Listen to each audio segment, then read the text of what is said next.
there, so I am documenting the 21-day detox from caffeine, no caffeine. Technically went 22, so whoop whoop. Well, I don't know, I can keep going. It's not over yet. I might finish up this month or see how I feel on Monday. But today's Saturday, so today felt good. There was a couple days that were tricky, that were definitely a little harder. I noticed if I was working, it helped. If I like had a place to be and I had like a plan the night before, like, okay, I know I have to be at work at this time, like get out the door, go do your thing. It was helpful, but it was the days that sometimes I was like, oh, this is my off day. And I would wake up, there was a couple of days, if I was a little lower energy, that I would fiend for it more. Like I was like, oh, do I need it? I need it today. And then I had to talk myself out of it and just start moving, doing my yoga, going outside, getting that fresh air, getting that sun. That as soon as I made it past the first few hours, like, you know, once I made it past till about 10 a.m. was like golden. I was good to go. But it was at like 7 a.m. to 10 that was a little tricky for me. So I'd have to really pep talk and coach myself and like calibrate and breathe and move, go outside and, you know, do my thing. But yeah, those are my biggest takeaways of like when it would hit, when my temptation, desires, the mental state that would send me into those thought patterns that I thought I needed it. But once I got past that, was good. I used exercise to help like refuel me halfway through the day. Like when I was done teaching a class, I would do, you know, some exercise like jump rope, some squats, use the equipment around me because I had access to the gym, and that would stimulate my energy and the reminder that I don't need caffeine. So it's pretty cool to play that, to be like, I've been here before, like just move your body, find other ways, breathe different breathing patterns, go do the work that you said you were going to do, like using a little bit, using it as not a distraction, but just a reminder that there are other things that are more important, that I don't need the caffeine to, you know, create the motivation or the inspiration or to get my brain more activated or my body more activated. Like I could do that on my own without it. So that was very empowering, just to be like, yep, I got this. I don't need anything. But I think my biggest takeaways were just feeling a little more clear internally with the deeper layers of consciousness of like what really matters to me, and that I have that ability to, you know, to follow through my tasks. I was a little less, definitely less spirally, less like trying to do a million things, juggling all the things. It was a little easier to hone in on one, and I was definitely less anxious, which was awesome. I used to like that kind of anxiousness, like it was almost that, you know, little rush. And I still felt like I had a lot to do, but it didn't take over me in that like urgent, gotta do it now, you know, hot potato kind of sensation. It was more of like, okay, I got this, it's gonna happen, you know, like visualize it, see it happening, see the steps, make it happen, and then the feeling of when it was happening, or like what feelings and emotions I would create from that, and it was really successful in the outcome and more clear.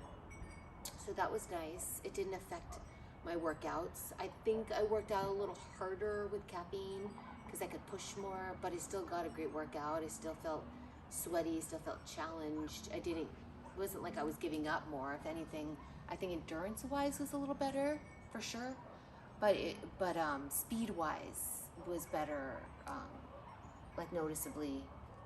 I don't know, maybe not. I think that had to do a little bit with like how much I was working out and how many rest days I have. So I can't really say the caffeine, it might have been affecting my recovery. I felt like my recovery was a bit faster without it.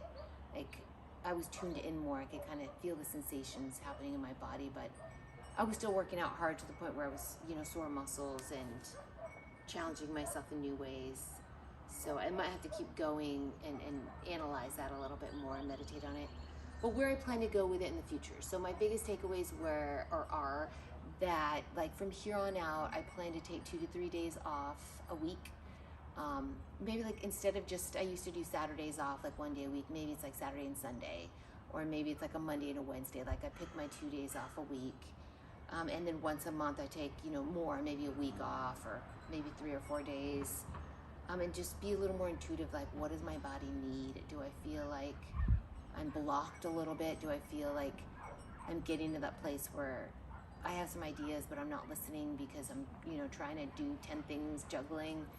And so when I need more of that clarity to have a day off of caffeine and just listen a bit more and go into that inner receiving place, a little more feminine and soft, of like sitting down, rooting down, listening to the messages and receiving the insight rather than just running around in circles and getting, a bunch of movement in. I crave the movement. It helps me release, and it does serve me on the energetic level because I love energy. But I also want to be able to sit down and actually receive the learnings and receive, the projects and the growth that's happening for me in my evolution. So yeah, I think that's pretty much it. And I could always make another video if you have questions, but I just want to remind myself through this video of like, yes, you can do it. You're doing it now. Day 22, keep going if you want, keep doing it. And, inspire other people to give it a try. It feels amazing. Yeah, it's a little bit intimidating. I definitely had to work the muscle of dedication and discipline and being devoted to what I said I was going to do, which is awesome because I like those challenges for myself, knowing that it's going to serve me, and it is sort of a project that I'm really interested in. But yeah, I had some great moments of clarity and just remembering the importance of slowing down, listening to what my body needs, and knowing that I don't need caffeine. I don't need that green tea or that coffee or the mate. Like, I'm good without it. I have just as much energy. I'm just as clear. My brain's just as sharp. And there's other fuels that are helping me. It also helped to do more plant-based this month as well. I definitely lost a little bit of weight, which was interesting. But I'm, I'm still increasing my muscle mass and lifting weights more. And so I think it's just because I started working a bunch more and I'm more active. So yeah, that could have had to do, that could have affected it. But I'm going to stay with it, maybe try to follow through with this month and see how it goes.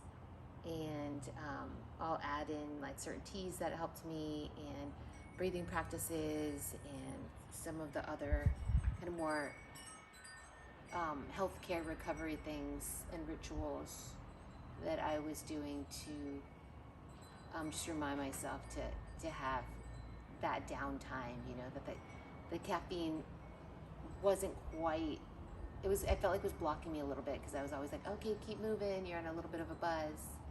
Where here was like, oh, it's actually kind of nice to just sit down and enjoy the sun. I felt like it could definitely absorb this nutrients more with less caffeine. I definitely felt that on some level. Like when I was outside, it felt more like, even now it just feels more like deeper into my cells. There's more energy coming through. So yeah, it's been a good experience. I recommend it. If I could do it, you could do it. Let me know if you have any questions.